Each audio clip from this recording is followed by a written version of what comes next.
Hello everyone. आज हम discuss करेंगे the modern approach to corporate finance is an improvement over the traditional approach comment. इस explain में ये बताया गया है कि जो मॉडर्न अप्रोच है कॉरपोरेट फाइनेंस की वो इम्प्रूवमेंट कर दी है ओवर द ट्रेडिशनल अप्रोच को। So yes, the modern approach to corporate finance is considered an improvement over the traditional approach because it provides a more comprehensive and strategic framework for financial decision making।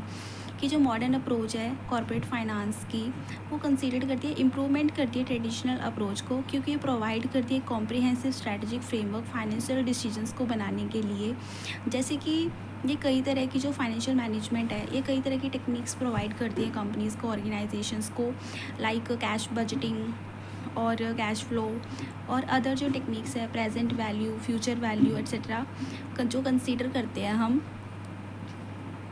वो help करती है organisations में financial decisions को बनाने में। So first is broader scope. Traditional approach focus mainly on procurement of funds primarily through financing decisions. It views corporate finance as a study of capital structure and raising money for business operation. जो traditional approach में क्या होता था कि वो focus करती थी कोई भी कंपनी कि फंड्स की प्रोक्यूरमेंट करे। उनका जो फाइनेंसिंग डिसीजंस था पहला यही होता था कि वो फंड की प्रोक्यूरमेंट करे, वो मनी रेज करते थे बिजनेस ऑपरेशंस के लिए।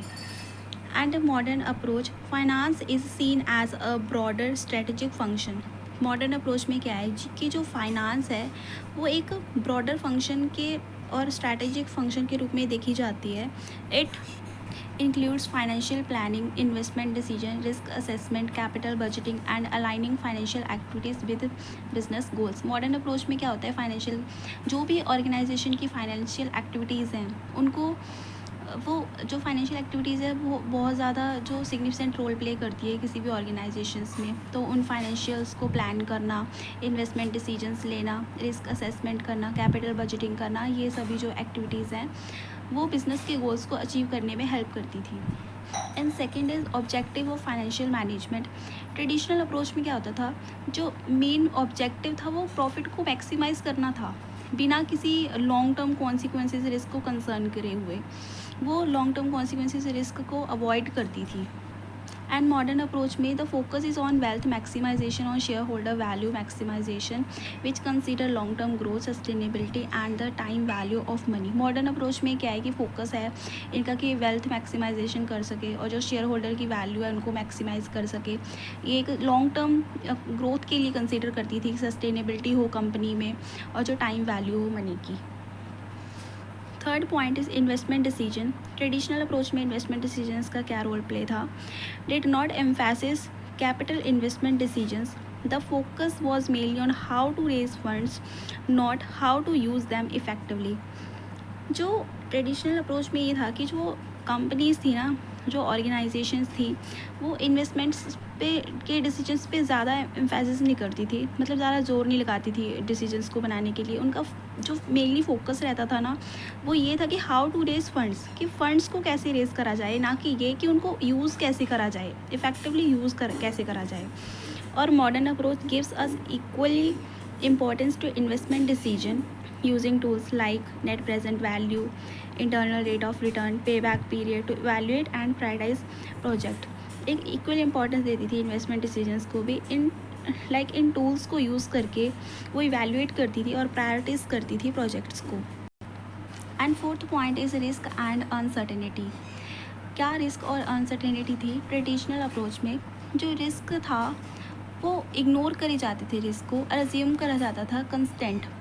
There was no structured method to manage it. जो भी रिस्क होते थे ऑर्गेनाइजेशन में उनको इग्नोर किया जाता था और कोई भी स्ट्रक्चर्ड मैथड है वो, मतलब कोई भी मैनेज नहीं कर सकते थे। कोई भी जो मेथड है वो यूज़ नहीं करा जाता था इनको मैनेज करने के लिए। And modern approach recognize that risk is inherent in all financial decisions and was modern tools like portfolio analysis, diversification and hedging manage it effectively. ये रिकॉग्नाइज़ करता है कि जो भी ऑर्गेनाइजेशन में फाइनेंशियल डिसीजंस लेते हैं उनके रिस्क को कंसीडर करा जाए और मॉडर्न टूल्स को यूज़ करा जाए, लाइक पोर्टफोलियो एनालिसिस हो गया, हेजिंग, और कि इनको मैनेज कर सके effectively. And fifth point is capital structure decisions. So the traditional approach, let's focus on the ideal mix of debt and equity. Traditional approach में focus नहीं करते थे mix of debt और equity का, often relied on a fixed और conventional method. वो सिर्फ rely थे fixed और conventional methods पे. In modern approach strives to find the optimal capital structure that minimizes the cost of capital and maximizes the value of the firm. Modern approach में जो companies हैं वो capital जो optimal capital structure है उनको find out करने की कोशिश करती है और मिनिमाइज़ करना चाहती हैं कॉस्ट ऑफ कैपिटल को कि मैक्सिमाइज़ हो उनकी जो फर्म की value. And sixth point is use of technology and analysis.